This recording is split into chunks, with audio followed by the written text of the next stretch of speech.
And on behalf of the Archdiocese of San Francisco, welcome to Mosaic. We begin today with two quotations. One is from St. John Bosco, the Italian Catholic priest of the late 19th century who worked with poor children.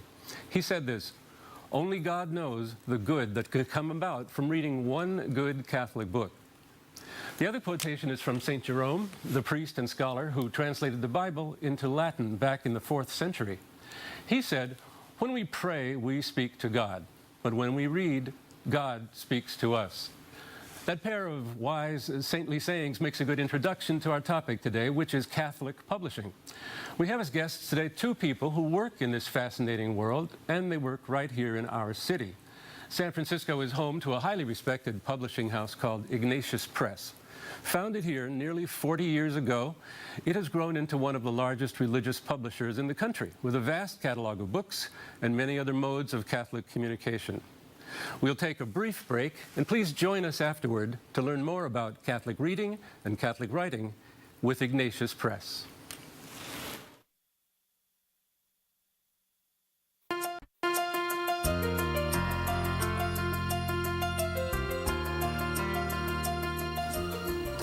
Hello, welcome to Mosaic, and I want to introduce our two guests today. These women work at Ignatius Press. Ignatius Press is a San Francisco company founded 40 years ago. Vivian Dudro is to my left, and beyond her, Marianna Pedrelli. Now, Vivian, you're a senior editor, and Marianna, you're a marketing assistant. Correct. And they say publishing is dying, maybe publishing isn't dying. You're living proof that publishing is doing well, I think. So we'll hear more about that. Why don't you tell us a little about yourself and what you do at this company? I wear a couple of different hats. I'm a developmental editor, which means books that need a little bit of help, I try to help. And I also review copy editing and proofreading done by other editors and help move books through the production process. And then we have an acquisitions team at Ignatius Press, and I serve on that, and we review manuscripts to see which ones we would like to publish. And these manuscripts come from? All over. Writers submit them unsolicited.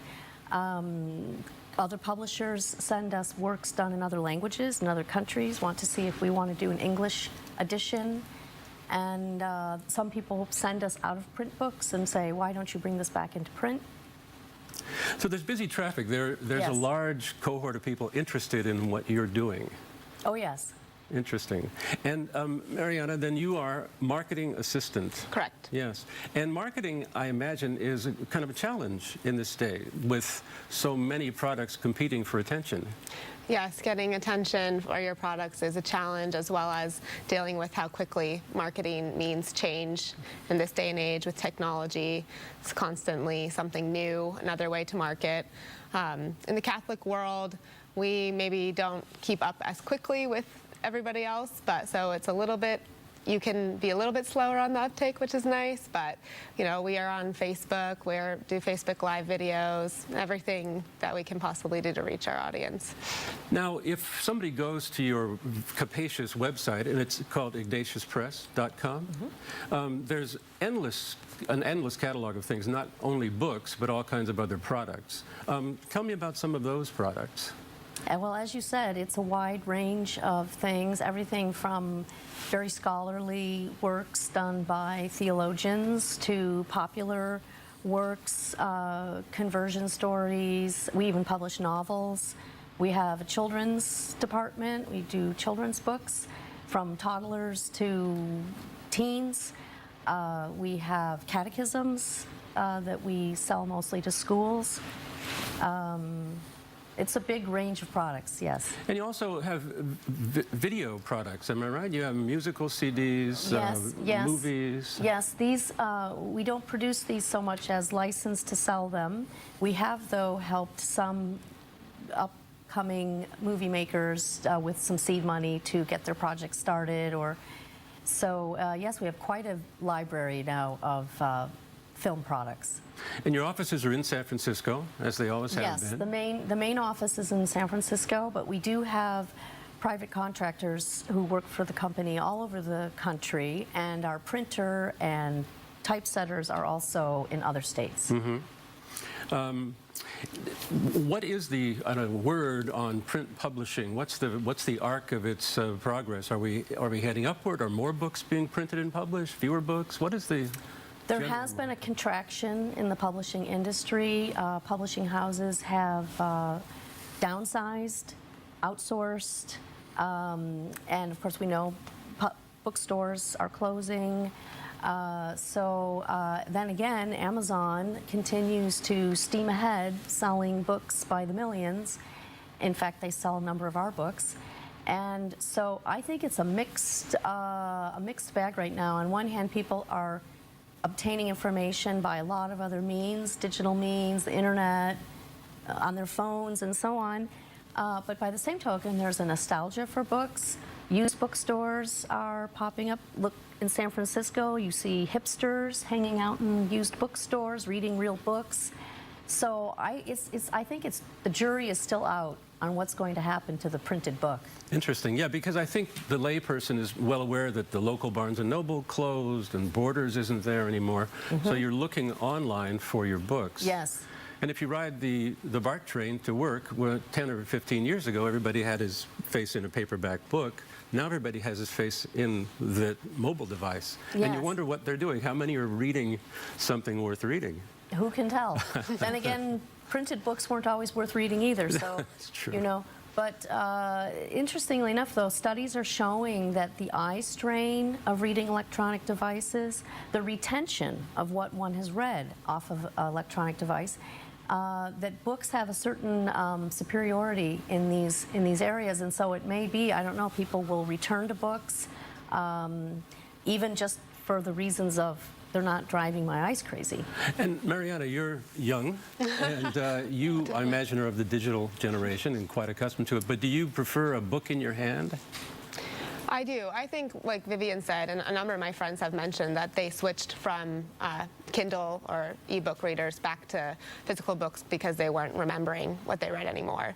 And actually, sales show that there's been a decline in ebook sales and a somewhat upward trend in physical book sales again more recently. So it shows that people who do read, maybe reading is going down slightly in general, but people who do read books are going back to physical books over electronic books. Yeah, very interesting. There are stores like Half Price Books that take your used books and sell them back to people for $1. So maybe there's a large market developing that.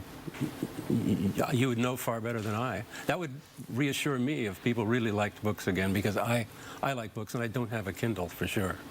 But I imagine that all of your products are also available in digital format. They are.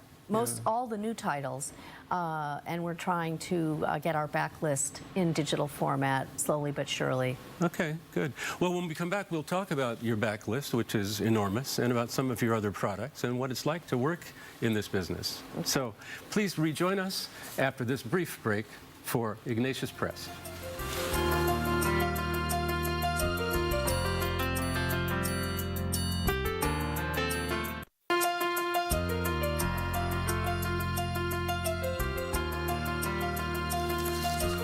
Hello again. We're back talking with two representatives from Ignatius Press, our local Catholic publisher, and an internationally known Catholic publisher as well. So let me ask you about Ignatius Press's beginning. I think the 40th anniversary will be celebrated soon. Yes. And how did it start? It started by Father Joseph Fessio, a Jesuit here in San Francisco, and he studied in Europe under then Joseph Ratzinger, who, as we know, became Pope Benedict XVI. And he also studied under Henri de Lubac in France and Hans Urs von Balthasar in Switzerland. And these three really make up a huge, formidable presence in 20th century Catholic theology. And let me just set the scene. This is after the Second Vatican Council? This training of his in the mid-60s. Yeah.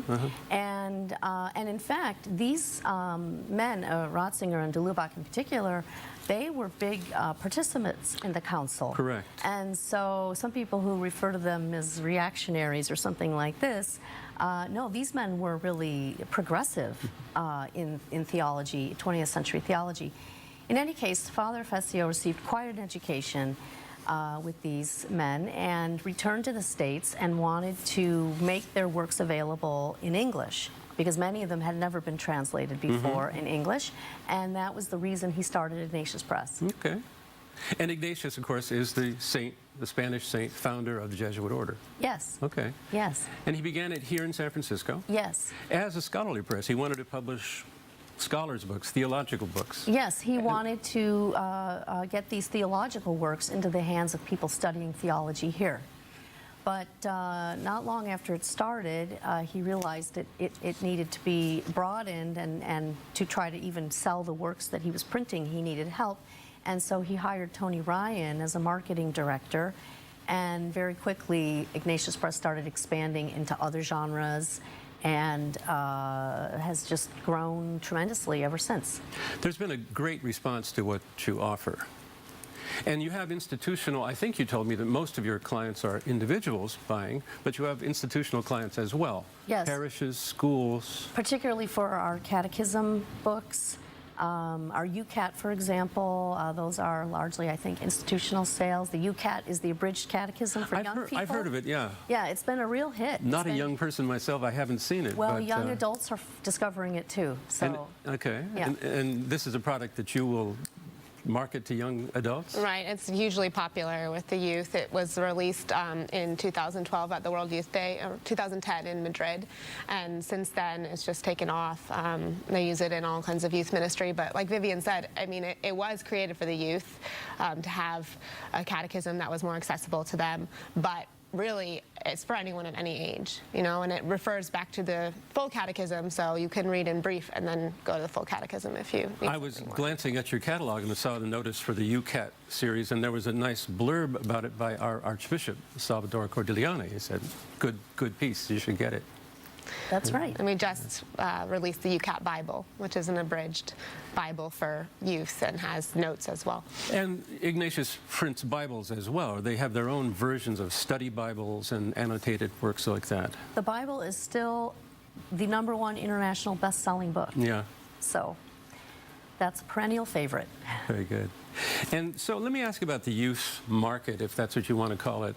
You must be attuned to that. Are young people doing the kind of reading you think they should be doing? Are they having the kind of Catholic education that would seem beneficial? I mean, what's the story on that? Well, in terms of reading, I read recently that millennials probably have read more words than any other generation, but they're words from excerpts or headlines or posts, you know. So I think that in terms of reading full books, that it's declined a lot since past years. Its attention span for any of us just isn't there. So unfortunately, I think we aren't reading the way that we should as a society in general, not just our youth. I mean, we pass on our habits to our youth, right? So we are trying to reach them. It's a challenge, though. Like I said, they're on all sorts of media that moves very quickly, and to keep up with them and their stamina for these different media is quite difficult. But like I said, I've been into the Religious Education Congress in Los Angeles. It's huge. Yeah. A lot of youth are there, whether they're involved in youth ministry or just there for their own education. And they do stop by our booth, and they do know about our books, and they are looking for books, so we are reaching them in some way.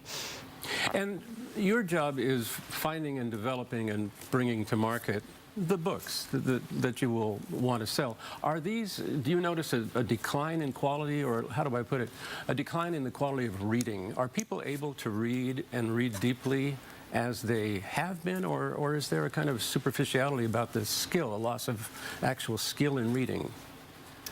Well, there's been lots of studies on literacy in America over decades, and it ebbs and flows. You know, interestingly enough, literacy went way up during World War II because the American GIs were taught to read as part of their training. Okay. Not that you do a lot of reading in foxholes, I don't think, but I guess you have to be able to read the explanations on how to use a grenade and so on.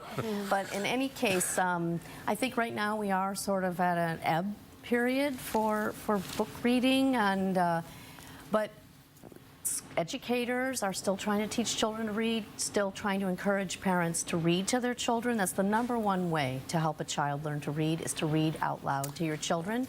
And educators still try to encourage this. And so, you know, who's to say where it'll all end up? And you have products that children can read themselves, right? You have Yes, we have a children's books. We very do. large. We partnered recently with Magnificat. Uh-huh. Maybe some of your audience is familiar with the little missalette sort of Yes, thing sure. that Uh-huh. Magnificat The monthly, publishes with right. the readings for the day and so on. And we've been partnering with them to publish gorgeous children's books for young children Yeah. that were originally produced in France mostly, and they're very popular there. And but let's face it, these are books that young people don't buy for themselves. These Sure. are bought by parents and grandparents, Sure. and people are still trying to encourage children to read. Yeah. No, definitely. I have a grandson, and his parents and I are doing that. I Yes. write little books for him and mail them down there, and then I leave pages for him Yes. to write his own words in. So, thank you for that nice session. We'll be back after this brief break for our final session of Mosaic with Ignatius Press.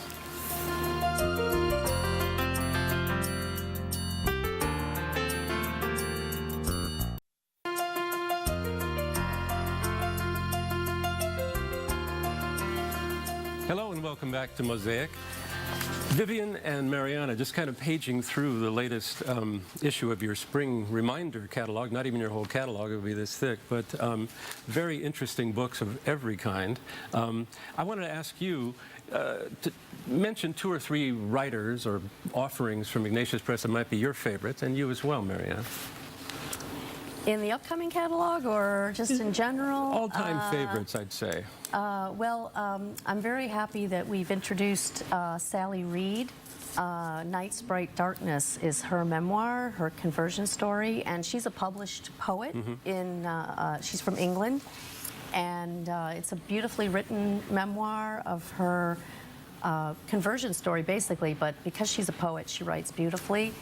And anything by Peter Kraft is a sure winner, and I think we probably have things in this season by him. He's lately been taking works of classic Christian literature, Augustine's Confessions, Yeah. Thomas Aquinas, and kind of condensing them and explaining them, and he's just a brilliant He writer. really is. He's very, very good, yeah. Retired professor from Boston College, I think.